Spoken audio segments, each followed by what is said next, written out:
The Zenimax team dropped a major surprise yesterday during ESO's Dev Update Livestream.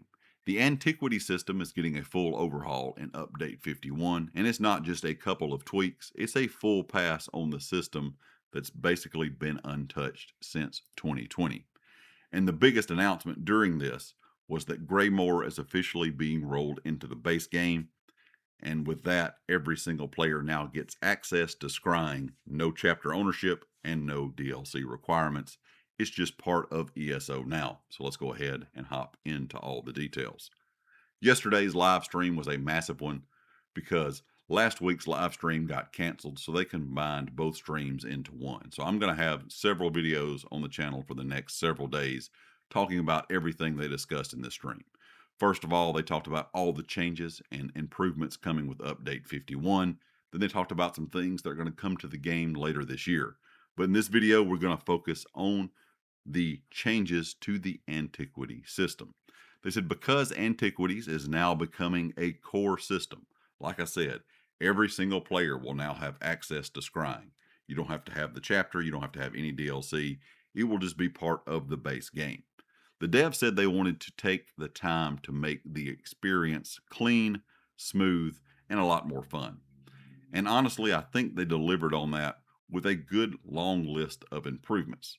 The first big thing they talked about was the new Crown Store quest starter for the Antiquity intro.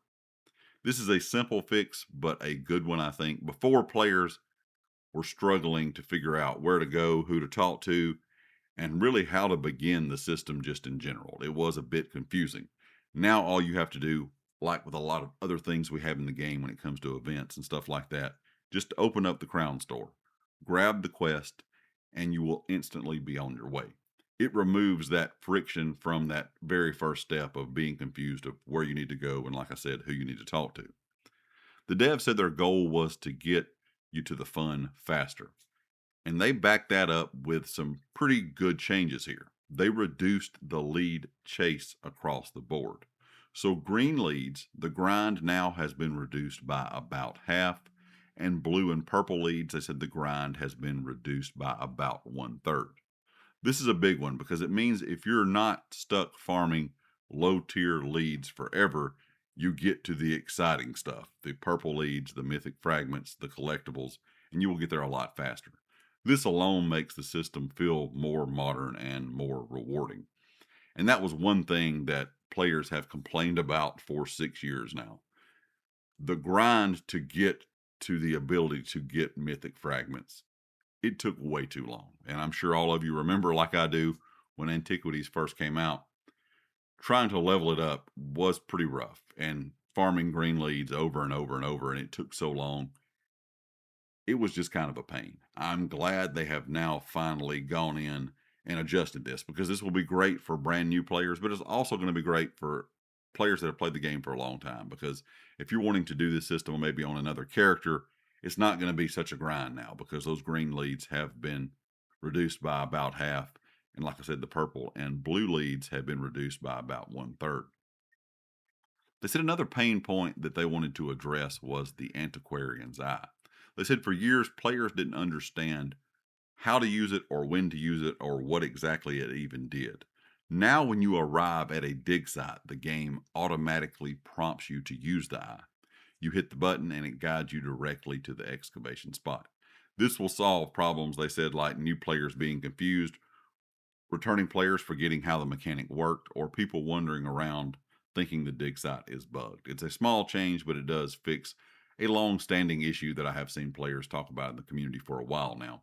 So you won't have to worry about, am I in the right spot, opening up your wheel, finding the Antiquities, or the Antiquarian's eye, excuse me, and knowing, you can't use it yet because you're not in the right spot. So the game just kind of prompting you that you're in the correct area is a good change in my opinion. And the one that might be the most impactful one of all, the dev said they did a full audit of every antiquity in the game, especially anything added before the High Isles was added to ESO. They said because older items were using outdated drop rate standards. And over the years, ESO has become more generous with collectibles, but antiquities never got an update. They said the rule is kind of simple here. Antiquity leads now drop at their full chance until you complete the Codex entry. Before, many leads only had a drop chance the first time you found them.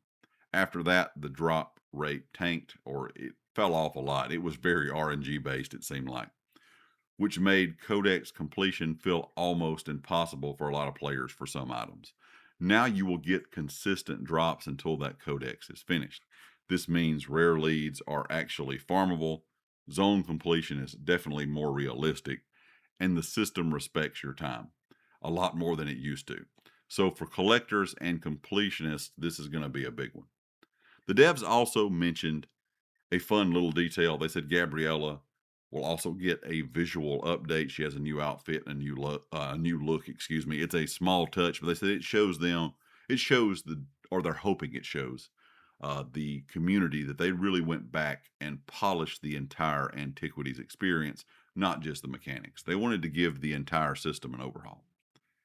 Antiquities launched in 2020 with Greymoor, and while the system was fun, it definitely had its rough edges, very slow progression, sometimes confusing tools, very inconsistent drop rates, and for some players talking about how steep the learning curve was. Update 51 is definitely going to fix that. It feels like the system will now be something that is new and fresh. It feels like it belongs in 2026. It's faster, it's clearer, it's going to be more rewarding. And from everything they're changing here, way more accessible now that it's part, of course, of the base game. And that's the biggest takeaway from this entire part of the stream. Adding this to the base game is a great thing. And a lot of players have continued to talk about how the devs are starting to add some of the older content in for free now.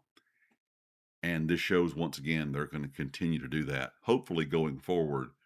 And before long, most everything inside of ESO should be free for everyone and be part of the base game. That's what I'm hoping kind of happens in the end. This is not a very flashy overhaul, but it is a very meaningful quality of life update. And Update 51, with everything they talked about coming to the game with these improvements, I think a lot of people are going to be happy. Like I said, all of this came from the developer live stream, which did happen yesterday on June the 23rd. And it is clear the team wanted to make Antiquities feel like a true core feature. Whether you're a new player or a returning player or someone who loves collecting everything ESO has to offer, Update 51 is going to make the Antiquity system smoother, faster, and way more enjoyable. If you like the video, hit the like. If you have not subscribed yet, please do so, and I'll catch you next time. Peace.